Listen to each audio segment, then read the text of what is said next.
በአንድ ሚስጥራዊ ደሴት ውስጥ የሚገኝ ግዙፍ ኮርፖሬሽን በፋብሪካዎች ውስጥ ህገወጥ ሙከራዎችን ያደርጋል። የድርጅቱ ባለቤት ጆን የሰውን ትዕዛዝ የሚቀበል ፍጹም የሆነ ባዮሎጂካዊ መሳሪያ ለመስራት ያደረገው ሙከራ በተደጋጋሚ በመክሸፉ ሁኔታውን በግንባር ለመከታተል ወደ ላቦራቶሪው ይሄዳል። ከዚህ የባሰ ደግሞ መንግስት ስለ ህገወጥ ፕሮጀክቱ ምርመራ መጀመሩን ሲሰማ ጆን ሁሉንም ምርምሮች በአስቸኳይ ለማጥፋት ይወስናል። ጆን ዋናው የሙከራ ውጤት ወዳለበት ክፍል ሲደርስ ከሰው ልጆች በላይ በትልቀቱ የሚገዝፍ እጅግ ግዙፍ እባብ እንዳለ ይታያል። ይሁን እንጂ ይህ አውሬ ፈጣሪዎቹን እንደ ጌታ ሊቀበላቸው አልፈቀደም። በዚህ ጊዜ ጆን የገዛ ፍጥረቱን ለማጥፋት ይወስናል። ሳይንቲስቶቹ በኮምፒውተር በመታገዝ ግዙፉን ፍጥረት መርዝ ለመውጋት ይሞክራሉ። ውጭ ያሉ ሰራተኞች ደግሞ ሌሎች ስፍር ቁጥር የሌላቸው እባቦችን በእሳት ያቃጥላሉ። የሚገርመው ግን የተወጋው መርዝ ግዙፉን አውሬ ከመግደል ይልቅ ይበልጥ እንዲጠነክር አደረገው። አውሬው በታላቅ ቁጣ እየጮኸ ሌሎች እባቦችም እንዲነቁ አደረገ። በዚህ ጊዜ ሁሉም በጋራ ሆነው ላቦራቶሪውን ጥሶ ለመውጣት መታገል ጀመሩ። ሰዎች አካባቢውን ለቀው ለማምለጥ ያንን ግዙፍ እባብ በእሳት ለማቃጠል ይሞክራሉ። በተመሳሳይ ሰዓት በጉድጓዶች ውስጥ የነበሩት በርካታ እባቦች የአጸፋ ጥቃት መሰንዘር ጀምረዋል። ሰዎችን ወደ ጉድጓድ ውስጥ እየወረወሩ በመግደል በጭካኔ ይበቀሏቸዋል። ጆን ከሁለት የግል ጠባቂዎቹ ጋር ለማምለጥ እየሞከረ ለጉዳዩ የዓይን እማኝ እንዳይኖር ወታደሮቹ ሳይንቲስቶቹን እንዲረሽኑ ትዕዛዝ ይሰጣል። ያን ሁሉ አሰቃቂ ወንጀል ከፈጸሙ በኋላ አንድ የታሰረ አውሬ ሰብሮ በመውጣት ወታደሮቹን መብላት ይጀምራል። አውሬው ወታደሮቹን እንደ ጨርቅ አሻንጉሊት እያወዛወዘ በመምታትና በአሰቃቂ ሁኔታ በመንከስ መግደሉን ይቀጥላል። በዚህ ቅጽበት ያ ግዙፍ እባብም እንዲሁ እስራቱን በጥሶ ለማምለጥ ይታገላል። ጆን የግል ጠባቂዎቹና ወታደሮቹ ፍጥረታቱን እንዲገድሏቸው ትቶ ወደ ሄሊኮፕተሩ በመሮጥ ለማምለጥ ይሞክራል። ሰዎቹ ፍጥረታቱ የማይበገሩ መሆናቸውን ስለተረዱ አውሬዎቹን ለመግደል ወደ ጫካው ያመራሉ። ሆኖም አውሬዎቹ መላውን ካምፕ በአጭር ጊዜ ውስጥ ይቆጣጠሩታል። ወታደሮቹ በጫካ ውስጥ እነዚያን የተቀየሩ እባቦች ለማጥፋት ቢሞክሩም እባቦቹ አንድ በአንድ ወታደሮቹን ይገሏቸዋል። ይህም ሁለቱ ቦዲጋርድ ሴቶች ብቻቸውን እንዲቀሩ አደረጋቸው።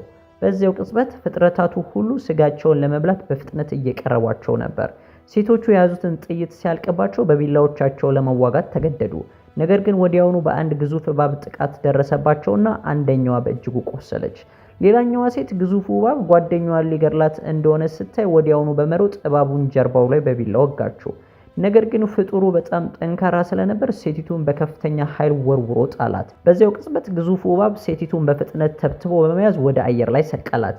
ይህም ሴቲቱ በተስፋ መቁረጥ እንድትጮህ አደረጋት። እናም በአንድ ጉርሻ ዋጣት። የሚገርመው ግን ጥቂት ወታደሮች ከደሴቲቱ ለማምለጥ ጀልባ ላይ ተሳፍረው ለመውጣት ቢሞክሩም ነገር ግን ውሃ ውስጥ በነበረ እባብ ተገደሉ። ከአንድ ዓመት በኋላ አንድ መርከብ በውቅያኖሱ ላይ እየተጓዘ ነው። በመርከቡ ላይ ያሉ ሰዎች ነገ የሚባል ነገር የሌለ ይመስል ያለማቋረጥ ይጨፍራሉ። ይህ ትንቢት እውነት ሊሆን እንደሚችል ግን ማንም አላስተዋለም። ከሁሉም የሚብሰው ደግሞ አንድ ሚስጥራዊ ሰው መርከቧን ከመስመሯ ውጪ እንድትወጣ አድርጓታል። በዚያው ቅጽበት ካፒቴኑን ገድሎታል። በመርከቡ ላይ ያሉ ሰዎች ግን ምን ሊፈጠር እንደሆነ ምንም የሚያውቁት ነገር የለም። ብዙም ሳይቆይ በውቅያኖሱ ስር አንድ ግዙፍ ጥላ መታየት ጀመረ። በመርከቡ ውስጥም በየቦታው ያሉ ስፍር ቁጥር የሌላቸው እባቦች ታዩ። እባቦቹም እነዛን እድለቢስ ሰዎች በፍጥነት መግደል ጀመሩ። መርከቧ ከውቅያኖሱ ውስጥ በወጡ በሺዎች የሚቆጠሩ እባቦች ተከበበች። ፍጥረታቱም ሰዎቹን አንድ በአንድ መግደል ጀመሩ። ይህም ሰዎቹ ሕይወታቸውን ለማዳን በሚያደርጉት እሽቅድድም በመካከላቸው ከፍተኛ ትርምስ ፈጠረ። ታይ የተባለ መንገደኛ ከሴት ጓደኛው ማርሌ ጋር ለመዝናናት እዚህ መጥቶ ነበር። ነገር ግን ወደ እነሱ የሚመጣ አንድ የጩኸት ድምፅ ሲሰሙ የሆነ ነገር እንደተፈጠረ ጠረጠሩ። እባቦቹም በመርከቧ ማዕዘናት በሙሉ ሰርገው ገብተዋል። እናም ውስጥ ያሉትን ሰዎች በመርዛቸው እየገደሉ አንዳንዶቹ ደግሞ ለመሸሽ ይሞክራሉ። ታይ ወደ መመገቢያ ክፍሉ ሮጦ በመሄድ ሰዎችን ስለ አደጋው ለማስጠንቀቅ ቢሞክርም ጥረቱ ግን ዘግይቶ ነበር። ምክንያቱም እባቦቹ ቀድመው ወደ ውስጥ መግባት ጀምረዋል። ብዙም ሳይቆይ አንድ ግዙፍ እባብ መጣና ሰዎችን እንደሚታደን እንስሳ ማሳደድ ጀመረ። ታይ በህይወት ከተረፉ ጥቂት ሰዎች ጋር ወደ ሌላ አቅጣጫ በፍጥነት ቢሮጥም ሲከተላቸው በነበረው ግዙፍ እባብ ጥቃት ይደርስባቸዋል። ይህም ሰዎቹ ከእባቡ ጥቃት ለማምለጥ ወደ ክፍሎቻቸው ከመሮጥ ውጪ ሌላ አማራጭ አልነበራቸውም። በመጨረሻም ሰዎቹ ወደ ሞተር ክፍል ውስጥ ገቡ። ዋና ገጸ ባህሪው የሆነው ታይ አንድ እቅድ አወጣ። ያ ግዙፍ እባብ አይነ ስውር መሆኑን ስላስተዋለ እሱን ግራ ለማጋባት በክፍሉ ውስጥ ያለውን ሙቀትና ድምፅ ለመጠቀም ወሰነ። ሰዎቹም ወዲያው እንስሳው የእነሱን መኖር እንዳያውቅባቸው እየጸለዩ ወደ አንድ ማዕዘን ስር ተደበቁ። ድምጻቸውን አጥፍተው ለፍጥረቱ የማይታዩ ለመሆን በመሞከራቸው እባቡ ቀስ እያለ ወደ ሌላ አቅጣጫ እንዲሄድ አደረጉት። ሆኖም ግን መርከቧ በድንገት ቆመችና ድምጾች ሁሉ ጠፉ። በዚያው ቅጽበት የአንደኛዋ ልጅ የማንቂያ ደወል ወይንም አላርም ጮኸ። ይህ ወዲያውኑ እባቡ ሰዎች ወዳሉበት እንዲመጣ አደረገው። እንስሳውን በቅርብ ርቀት እያሳደዳቸው ሰዎቹን በድጋሚ ለመሮጥ ተገደዱ። እንደ ድል ሆኖ ታይ መልሶ በመዋጋት መጥረቢያውን በእባቡ ራስ ላይ ሰካው። ፍቅረኛውም የእሳት ማጥፊያውን በእባቡ ላይ መርጨት ጀመረች። ይህም ግዙፉ ፍጥረት ላይ ከፍተኛ ስቃይ ስላስከተለ ሰዎቹ ለጊዜው እንዲያመልጡ አስቻላቸው። ነገር ግን ፍጥረቱ በቀላሉ ተስፋ የሚቆርጥ እንዳልሆነ ተረዱ። ከውጭ ሆኖ በሩን ከሚያንኳኳው ግዙፍ አዳኝ ለመደበቅ ሲሉ ራሳቸውን በቀዝቃዛ ክፍል ውስጥ ዘግተው ለመቆየት ተገደዱ። ይህም ሙሉ በሙሉ ወጥመድ ውስጥ እንደገቡ እንዲረዱ አደረጋቸው። አሁን ምርጫቸው በብርድ መሞት ወይንም በግዙፉ እባብ መበላት ብቻ ሆኗል። ከሁሉ የባሰው ደግሞ የአንድ መንገደኛ አፍንጫ መድማት ጀመረ። ማርሌም ሰውየው በመርዝ እንደተበከለና ያለ ሕክምና እርዳታ መሞቱ እንደማይቀር ተረዳች። ይህም ታይ አንድ ዕቅድ እንዲያወጣ አስገደደው። በሩን በመክፈት እባቡን ለማባበልና ከቦታው ለማራቅ ወሰነ።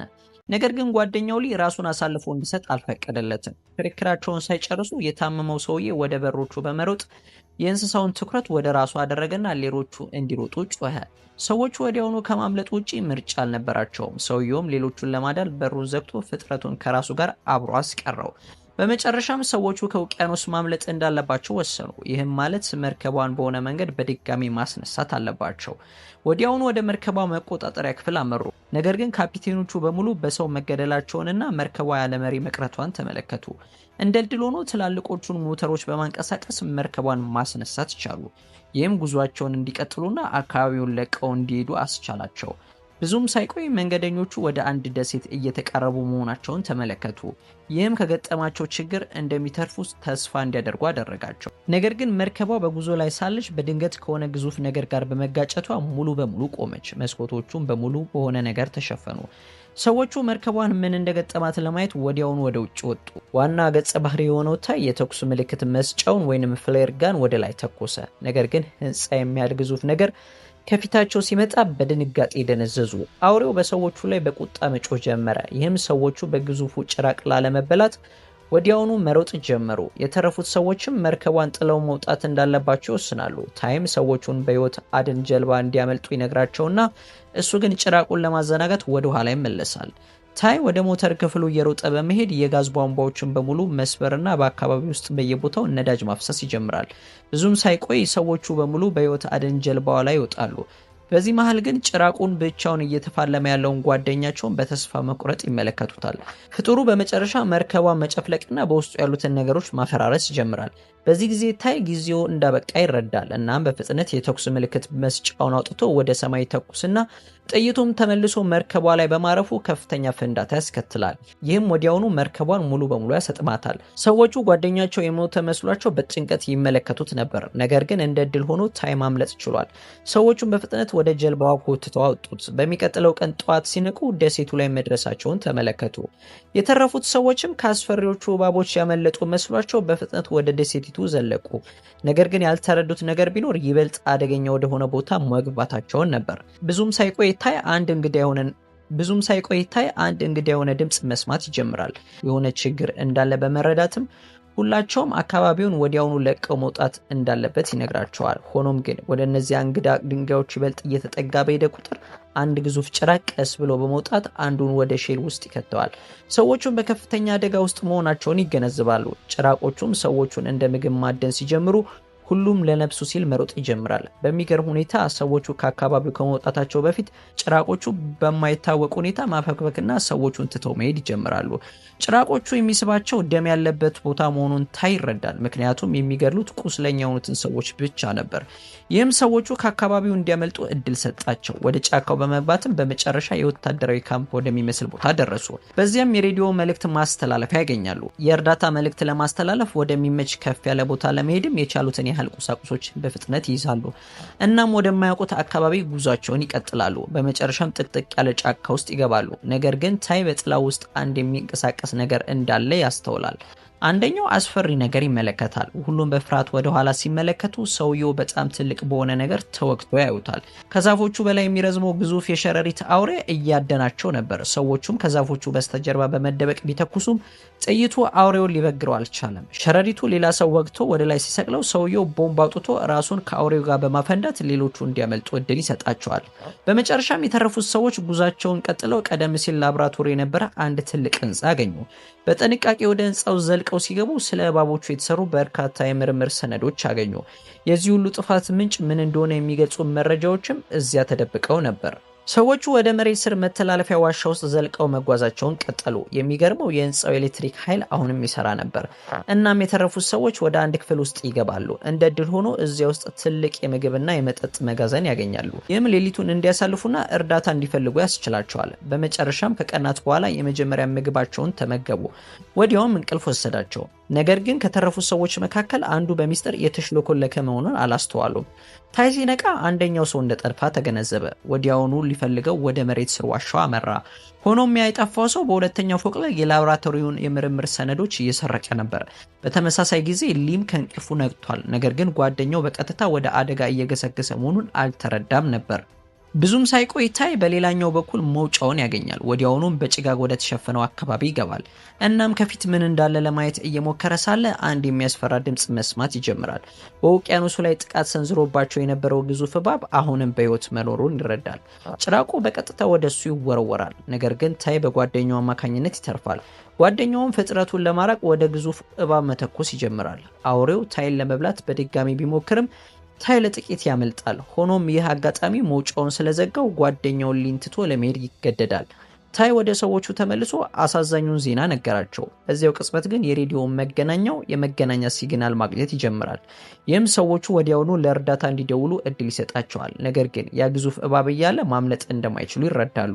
ሌላ አማራጭ ስለሌለ ታይ በመጨረሻም ያንን ግዙፍ እባብ ለማጥፋት እቅድ ያወጣል። ሰዎቹም እባቡን በከፍተኛ ሁኔታ የሚያደሙ በርካታ ወጥመዶችን እንዲያዘጋጁ ይነግራቸዋል። የእሱ እቅድ ግዙፉን እባብ ወደ ገደል በመሳብ ወደ እነዚያ ቴንታክል ጭራቆች መንጋ ውስጥ እንዲዘል ማድረግ ነው። ይህም ጠላታቸውን እንዲገድሉት ያደርጋል። በማግስቱ ጠዋት ሰዎቹ ሊመጣ ላለው ነገር ዝግጅት ይጀምራሉ። በሚስጥር ከዛፎቹ ጀርባ ይደበቃሉ። ታይ ደግሞ የሞተውን ጓደኛውን ይሰናበታል። ሆኖም ግን ያ ተጠርጣሪ ሰው በድንገት ቢላዋ አውጥቶ ታይን ለመግደል ይሞክራል። ነገር ግን ታይ በፍጥነት በመከላከል መሬት ላይ ጥለዋል። በመቀጠልም የሰውየውን እውነተኛ ማንነት ማን እንደሆነ እንዲናገር ያስገድደዋል። ያ ሰውም እዚያ ላቦራቶሪ ውስጥ ይሰራ የነበረ ዶክተር መሆኑን ይናገራል። ዶክተሩ ያኔ ወታደሮቹ ሳይገድሉት ማምለጥ ችሎ ነበር። ነገር ግን በአውሬዎቹ ላይ የሚያደርገውን ምርምር ለመቀጠል መርከቧን በሴራ በማበላሸት ተመልሶ መጥቷል። ዶክተሩ ይህ ምርምር ለሰው ልጆች ይጠቅማል ብሎ የሚያምን ቢሆንም ታይ ግን ሰውየው አእምሮን የሳተ መሰለው። በዚህ ጊዜ ሰዎቹ እባቡን ወደ ወጥመዱ መሳብ ጀምረዋል። ይህም በመጨረሻ እባቡ በወጥመዶቹ ላይ እንዲሄድ አደረገው። እናም ከሳይንቲስቱ ጀርባ ተከሰተ። ታይ ግዙፉን እባብ ሲመለከት በፍጥነት ወደ ሌላ አቅጣጫ በመሮጥ ዶክተሩም ራሱ በፈጠረው ፍጡር እንዲበላ ተወው። ታይ ከእባቡ ለማምለጥ በፍጥነት ይፈረጥጣል። ጭራቁም በጫካ ውስጥ በቅርብ ርቀት እያሳደደ ይከተለዋል። ታይ በደም የተሞሉ ጠርሙሶችን ወደ ባህር ዳርቻው በመወርወር የቴንታክል አውሬዎቹን አስነሳቸው። ከዚያም ወደ ገደሉ አፋፍ እየሮጠ ሄደ። እባቡ ሊይዘው ሲል ታይ ዘሎ አመለጠ። እናም ታይ በአንድ ዛፍ ላይ ተንጠልጥሎ መትረፍ ቻለ። ግዙፉ እባብ ግን በቀጥታ ወደ አውሬዎቹ መኖሪያ ውስጥ ወደቀ። የቴንታክል ፍጥረቶቹ ወዲያውኑ የእባቡን መቁሰል ስላዩ ሁሉም በአንድነት ግዙፉን እባብ መሬት ላይ ዘርረው ማጥቃት ጀመሩ።